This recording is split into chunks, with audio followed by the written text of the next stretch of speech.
I am not a worshipper. I have never prayed to Shiva or to anybody in my life. Never, not even once.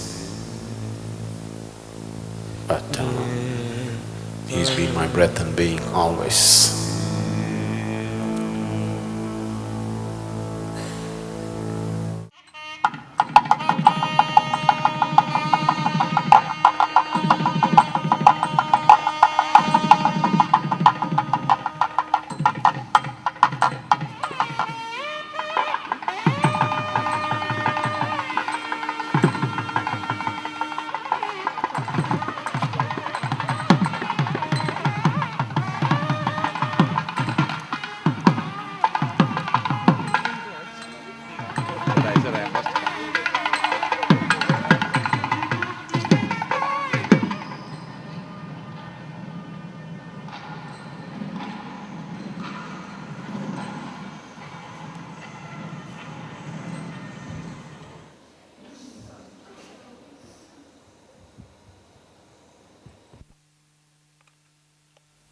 So here we are exploring and expounding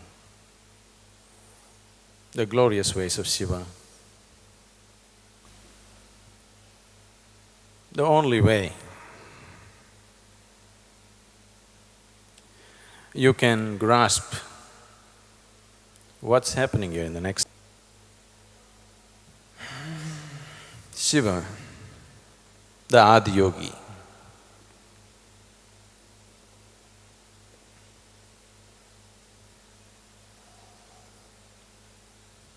came to an inner state of stillness,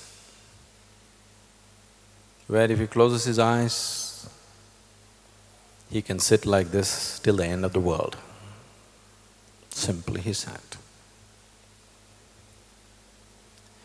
Himalaya, many of you just went there and came. The mountain is personified. The king of Himalayas had a daughter whose name was Parvati. How will she find fulfillment as a woman? So she was desperate to have a child. So when Shiva was not there, when she was having bath on the banks of Kanti Sarovar, where some of you happen to go this time, she took out the sandal paste that she had smeared on her body, plus a little earth, and formed a little boy out of it and infused life, because she wanted to enjoy the child, because she's been cursed to be barren. And Ganapati was born. Shiva was in the mountains meditating. After about 12 years' time, he came back. By then, Ganapati has grown into a 12-year-old boy. Parvati was having bath, so she had asked Ganapati to watch out so that nobody comes this way. He was standing guard for his mother. Shiva came. He was in a certain mood, he was just walking in. After 12 years, he's walking into the house. Ganapati stopped him, said, "You cannot enter." He asked, "Who are you?" Said, "It doesn't matter who I am, you cannot enter." Shiva just took his axe out and chopped his head off. So the boy fell dead. And Parvati came from a bath and saw her son dismembered. She just went into such sorrow and angry with Shiva, she said, "You have to do something." Then he just came home and he killed his own son and now his wife is angry, you know.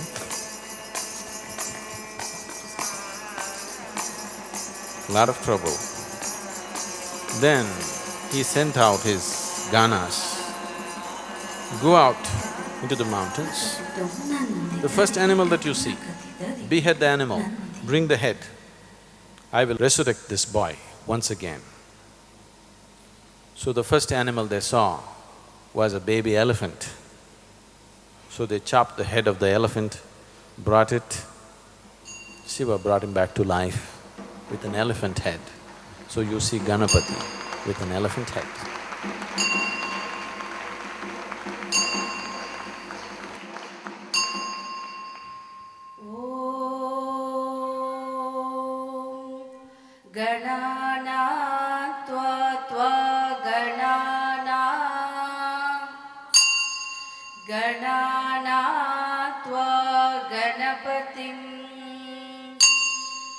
गणपतिं त्वा गणानां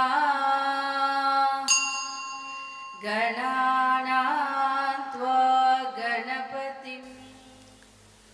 And when we say ways of yoga, we are looking at getting mastery over the fundamental processes of life, the very process of creation and dissolution. In great detail and in such gentle ways, Shiva went about expounding the ways of yoga to Devi.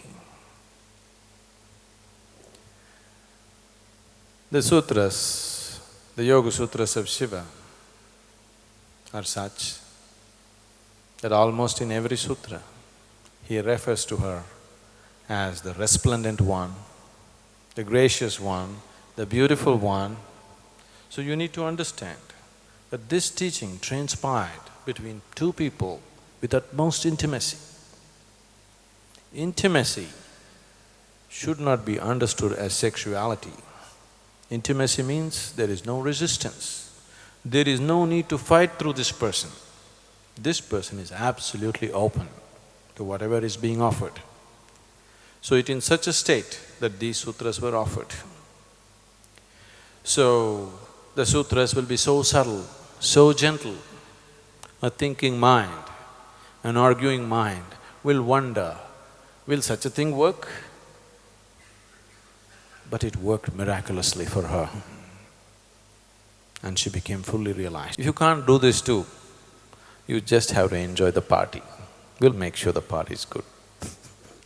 Shiva repeatedly referred to Devi as the resplendent one. So, you must be that way.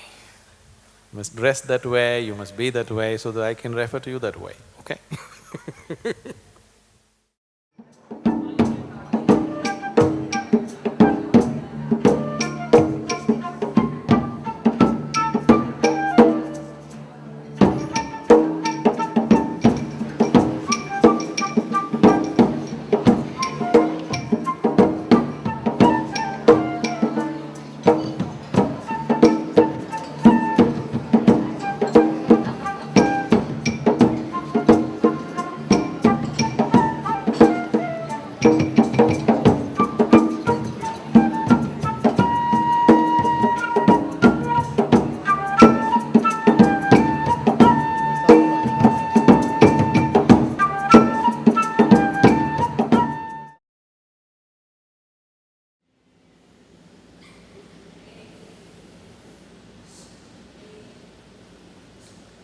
Nagendraharaya trilocanaya Bhasmagaraghaya maheshwaraya Nityaya shuddhaya digambaraya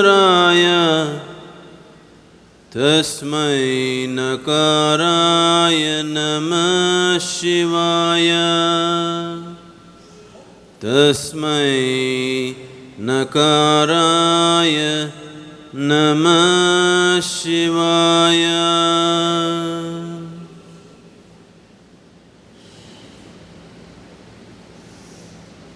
When we say Shiva's teachings, we need to understand that we are not talking in terms of philosophies or ideas.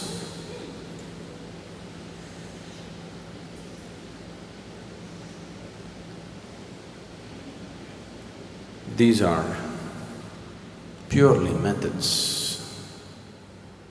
They're just methods to get a person moving from one state of consciousness to another. There is no teaching involved, there is no philosophy involved. Shiva is not a philosopher, he's a yogi. When I say He is not a philosopher.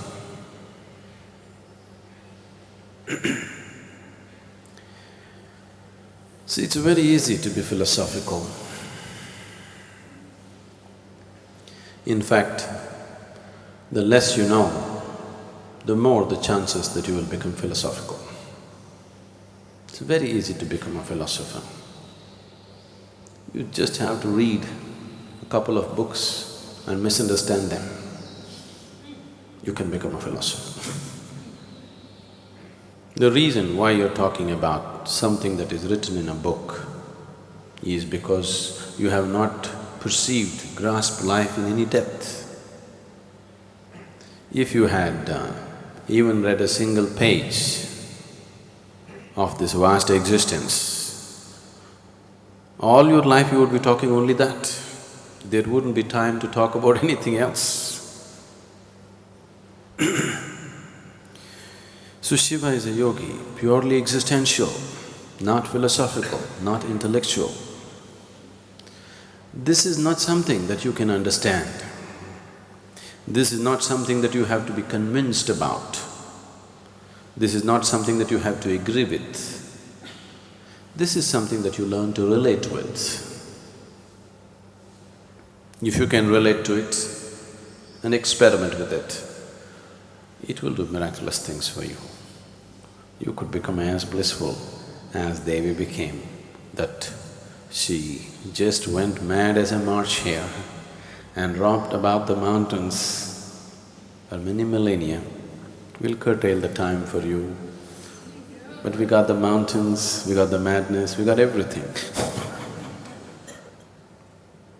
As he started expounding the various dimensions of yoga, Devi took on various forms. She became love, she became compassion, she became anger, she became fury, she became deadly, she became very pleasant, she became unpleasant, she took on every kind of form that could happen within the human consciousness. As she took on these forms, they went from the subtle to the more and more intense kind of forms. As Devi took on various forms, the seasons changed, the atmosphere in the world changed, because she is the Shakti, the basic energy behind the existence. As she went into many phases of her consciousness, everything around changed. And then he brought her to a state to make her realize all this is just a play of energy. She is none of these things. What she is beyond all these forms that she can take. And to harness that energy and make it happen the way it should happen is the science of yoga. And the explosion of yoga started.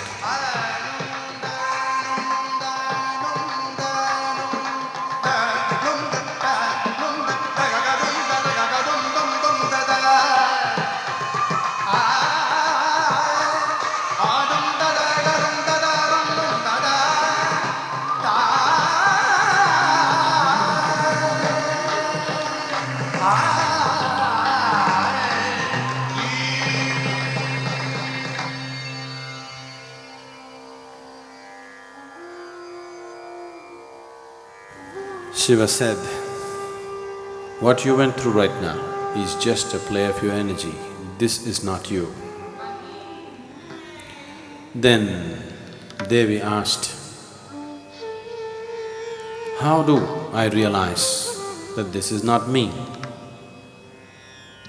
Then Shiva gave her a simple process.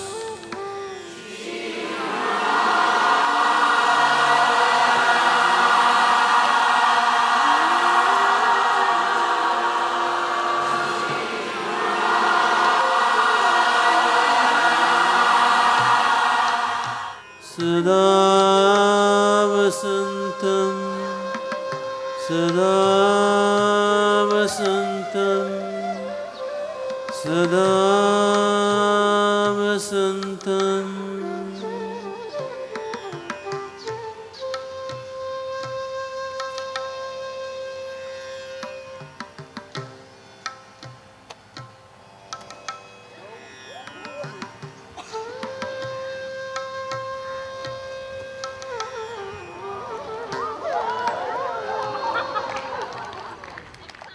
The dancer who is here, her name is Anita Ratnam, probably most of you already know.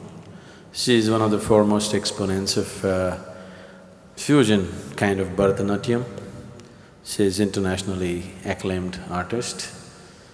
She's performed almost every part of the world. So, she will be doing the Nadaradhana. This is a part of the Indian temple culture, that is, the puja or the worship was not just verbal.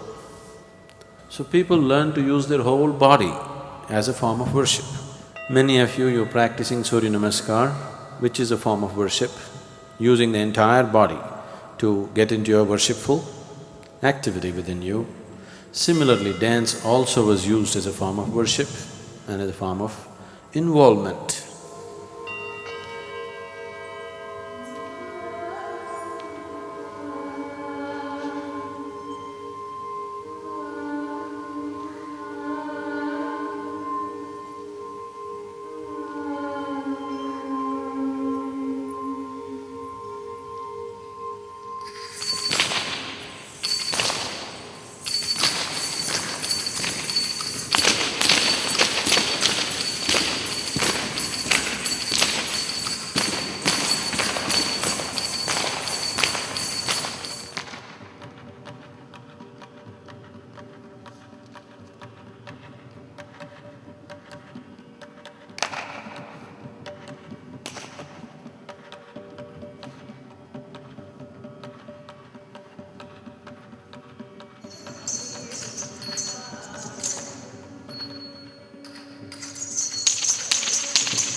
You said, until you explode, I'm not your guru, I'm just your friend.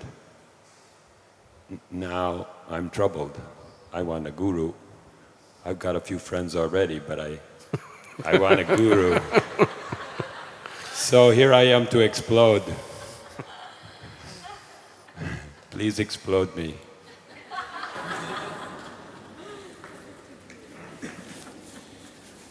So, I want you to understand, you're sufficiently packed with explosives, every one of you. Only thing is, some of you have kept it so damp it doesn't light up, or some of you don't know where the fuse is. So,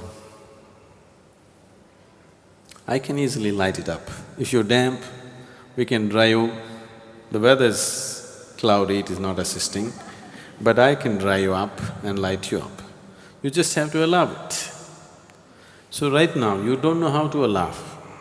If I say, allow me to do it, haven't I allowing you? I came for the program, I'm sitting here, what else am I supposed to do? So you don't know what it means to allow. So right now I'm telling you, just be involved. Absolutely. Involvement does not mean, Shiva. That's not involvement. You just go, simply go. Total involvement. Like, this is the last thing that you're going to do in your life. Like that you must do everything. Every breath, every step, every word, every act. You must do it like this is the last thing you're going to do in your life. With that involvement if you do, I'll explode you. Because you're packed with explosives, every one of you. I don't have to, you know, put any explosives into you, you are sufficiently packed. But damp or hiding the fuse. You don't know where the fuse is, you don't know how to light, you don't have a matchstick. I have all the fire you want. If you just show some involvement, we will explode you.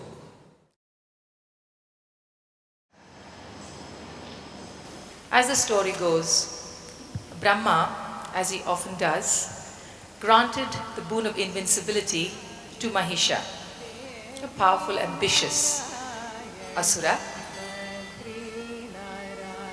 Except Brahma said, I can't give you immortality. So Mahisha thinks and says, make me invincible to any god and any man except a woman. And so when Mahisha begins his reign of terror, Shiva and Vishnu congregate. They not just chastise Brahma, but they also say to themselves, our wives are really too gentle to take on this brute. So we have to create a new divinity, a mighty force whose energy will be as swift as an arrow, unafraid, who will rush forth to shatter any obstacle. She will be the best of us, Shiva says. And so is created Durga. Tonight's presentation is called Andari, one of the many names that Durga is given, another being Ishvari, the wife of Isha, Shiva. The first scene in Andari describes the goddess as world mother, and as in one of the old epics, she is described as a giant female spider who spins the world as her web from her body. The world is created and she watches with great joy at her creation. But then slowly the dark forces prevail.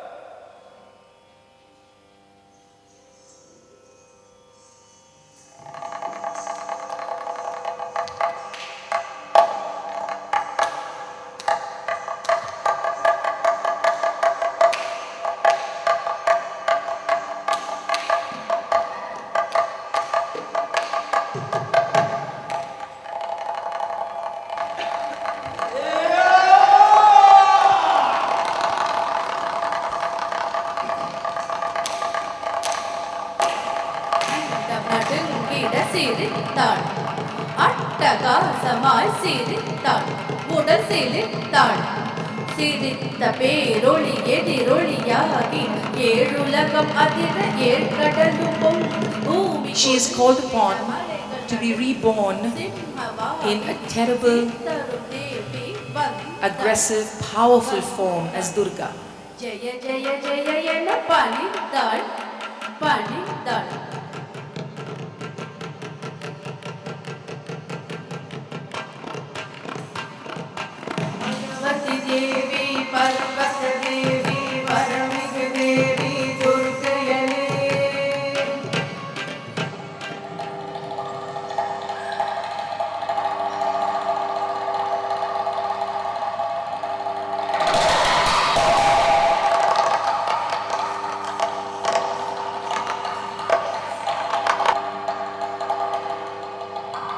In the great battle that lasts for 10 days and 10 nights, Mahisha is ensnared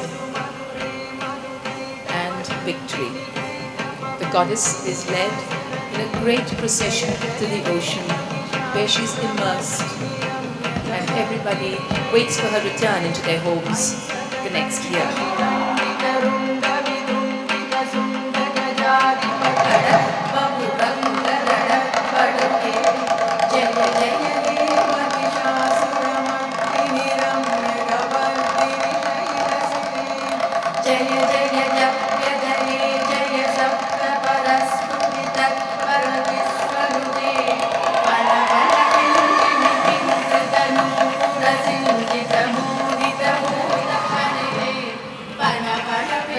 end of Andhari,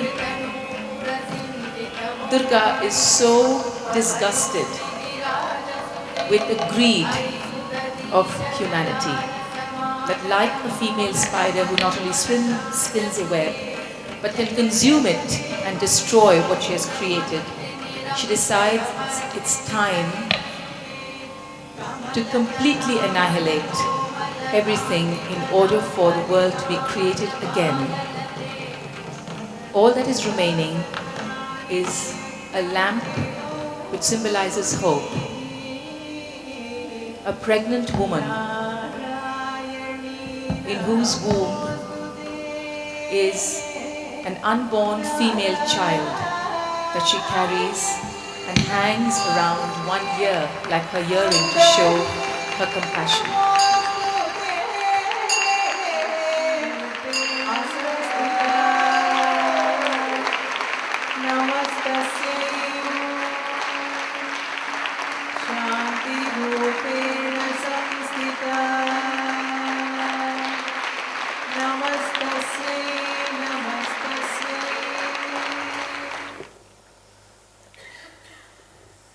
Now that Anita gave us a fantastic display of Durga, I think we should say something about Linga Bhairavi. A fiercer aspect of the Devi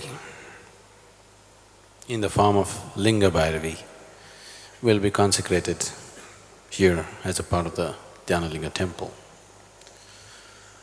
It will involve various aspects. It'll be a completely different kind of consecration and a different kind of space and energy.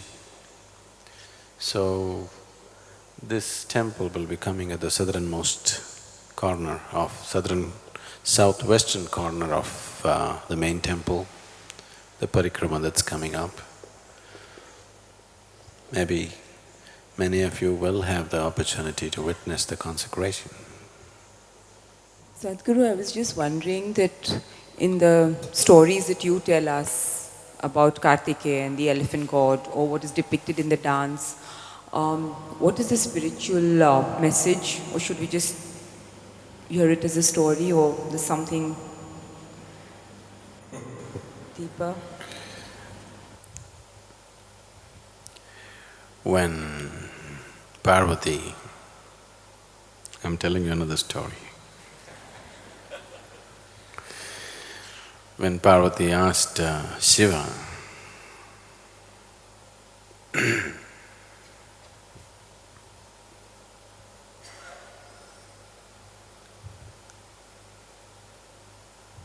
of the spiritual significance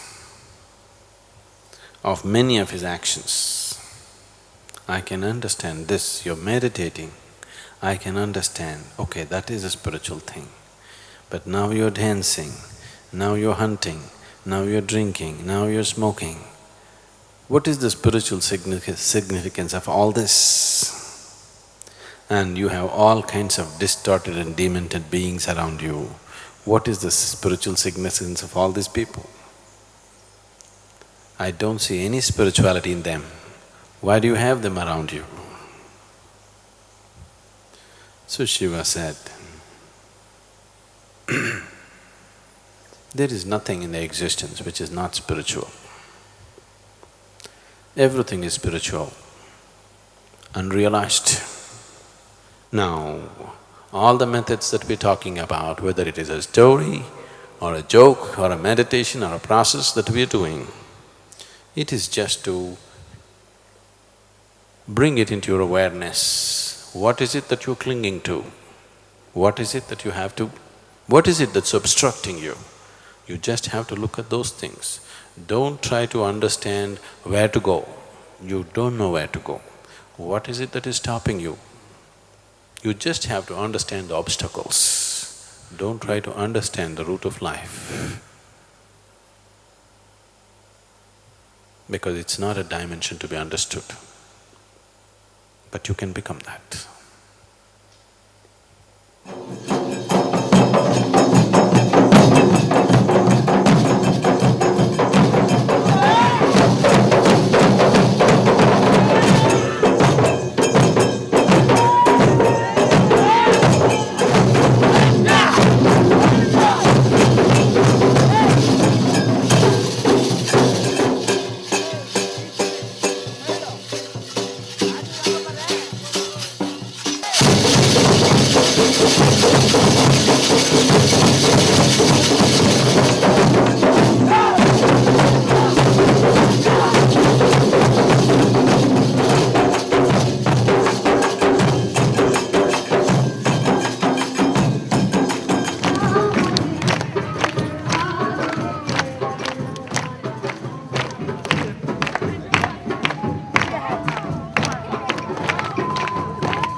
one important aspect of your life which doesn't allow you to live your life in total intensity, which doesn't allow this energy to burst forth with great exuberance is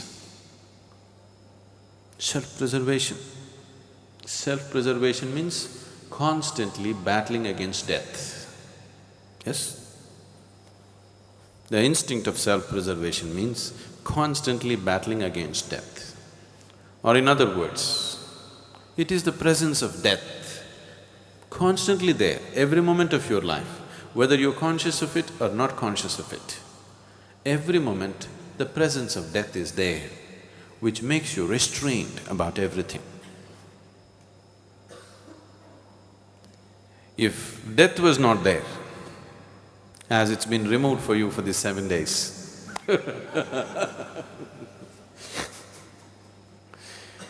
if death was not there, you would do so many things, isn't it? You wouldn't hesitate for anything. You would jump off the mountain if you felt like it. So, tomorrow, the whole day we will spend on death. I want you intensely involved with this. I'm talking about it today so that you're prepared for it, you don't resist it. I have already given you the guarantee. 7 days, you're guaranteed. So, tomorrow you must make a huge effort to die. Keeping you alive is my business, okay?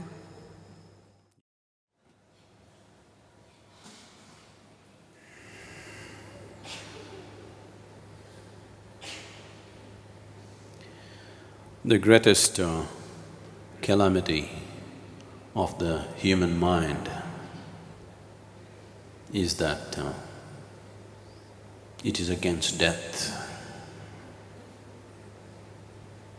Because the moment you reject death, you also reject life.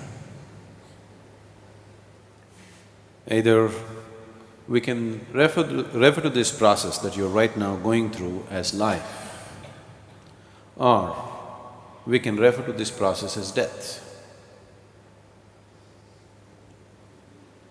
It is happening. One day it is going to be complete. But the very word death has brought so much fear into people simply because of a complete misunderstanding about the very nature of what it is. The way most people have treated their body, suppose somebody offers you a deal, you drop this old body, we'll give you a new body. Won't you make the deal? You'll make the deal, isn't it? So, you're not afraid of losing the body, that's not the issue. It is the personality, it is your ego which is so afraid of losing itself. Where is your ego located? It's in every part of your body. I'm talking the physical geography of the ego. It's everywhere, but its main location is in the face. So right now, we want to deface you a little bit. For today, you should not be able to look at your face, nor should anybody be able to look at your face. For that we have a device.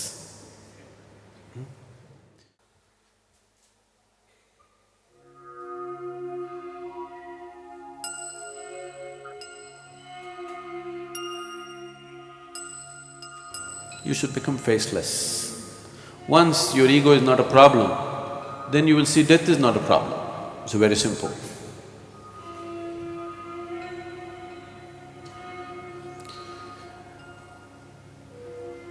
Death is a cosmic joke. If you get the joke, when you fall on the other side,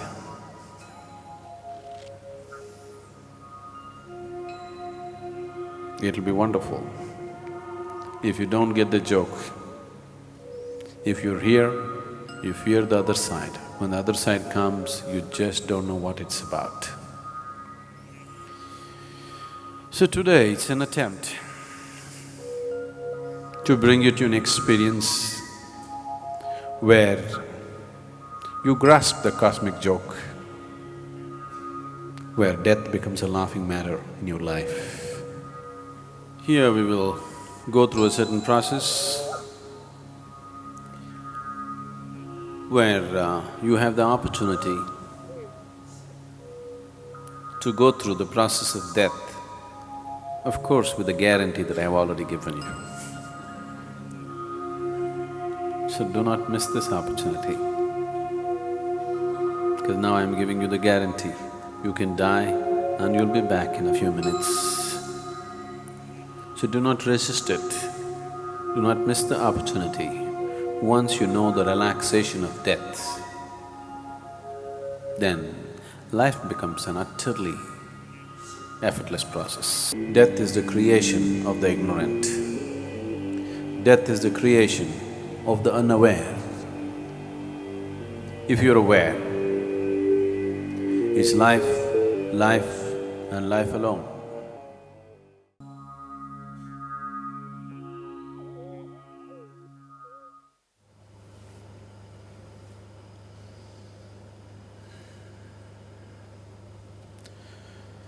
Shiva is a god who should not be named, because to name him is to limit and curtail him. At the same time,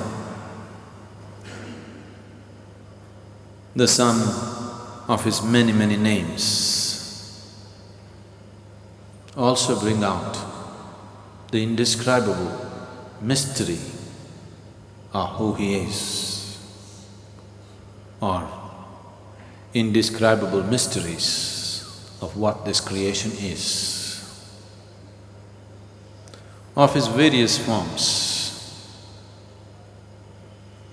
Kala or Mahakala is an important, at the same time a fierce form. As Mahakala, he is the lord of time. As Kala Bhairava, he is the destroyer of time. When we talk about transcendence, when we talk about spirituality, yoga, we are seeing how to go beyond the limitations of time and space. Because time and space belongs to the physical plane of the existence. Once you aspire to be spiritual, what it means is you're aspiring to be something more than the physical. Once you're something more than the physical, that means you're aspiring to be beyond the limitations of time and space. It is only the foolish, it is only the ignorant who will try to stop the process of death. The aware, the enlightened are seeing how to make death into a tremendous opportunity to move from one dimension to another. Anyway, nature is releasing you from the physical. If you do it with the right sense of awareness, that could become your ultimate liberation too.